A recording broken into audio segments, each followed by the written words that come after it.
साला तबियत खराब भइले से खेत त खेत है दुआरो पर कुल जंगल लागिल बा।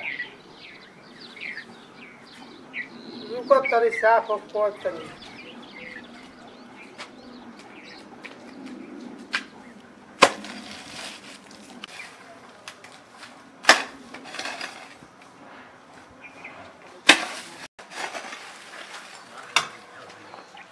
तबियत खराब बता काहे करे कुदारी चलाओ तो हैं जाओ आराम करो।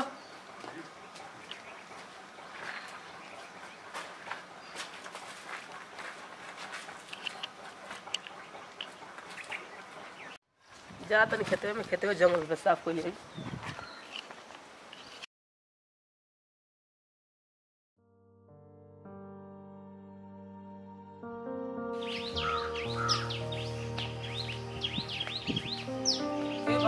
ये नंबर से कुदारी चलवाइबो।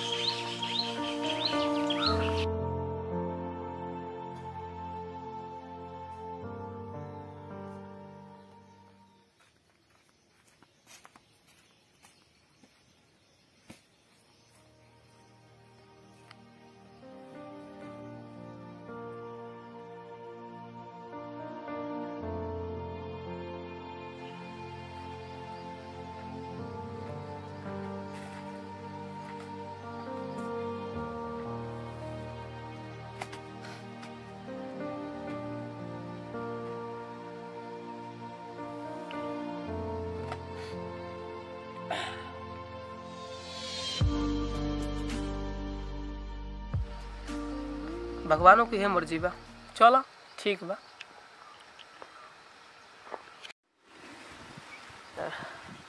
आज तो पूरा काम खत्म कइए के घरे जाएंगे।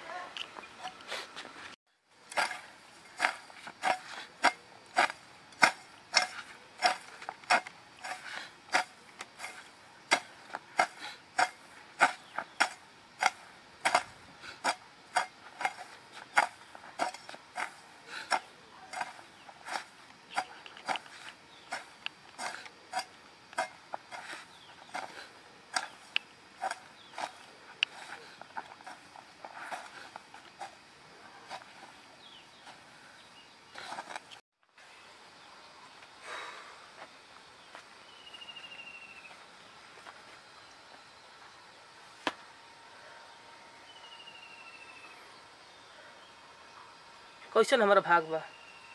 हमारा सन के पढ़ल लिखल लइका नौकरी कर सब हम के घास छिलो तनी।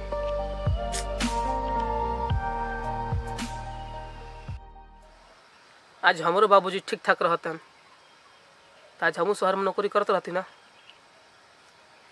का हो सुदामा का करत रहो? हाँ आवा देखत नहीं का घास छिलत बनी। का हाल चल बा? देखत नहीं का हाल चल बा।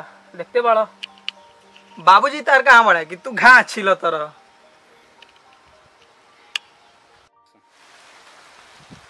यार बाबूजी बीमार पड़ गए बड़े।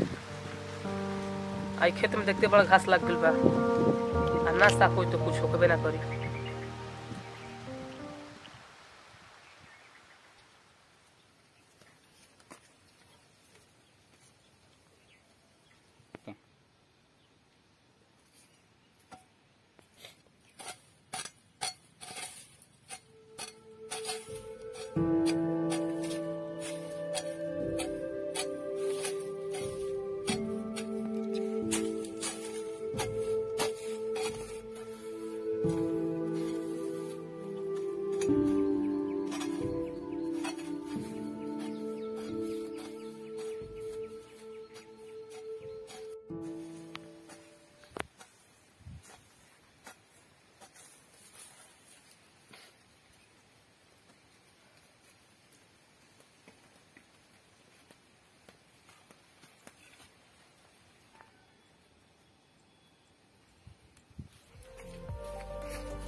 बचपन से हमने की दूना आदमी संगे खनी जाए, स्कूले गनी जाए, आम खनी जाए, किनियो घूमे जाते नहीं, बचपन में दुख सुख में रहनी जाए।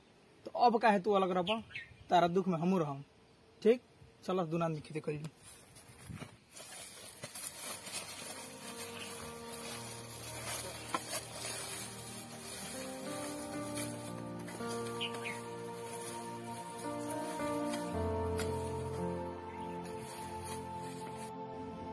वाह, क्या दोस्ती है।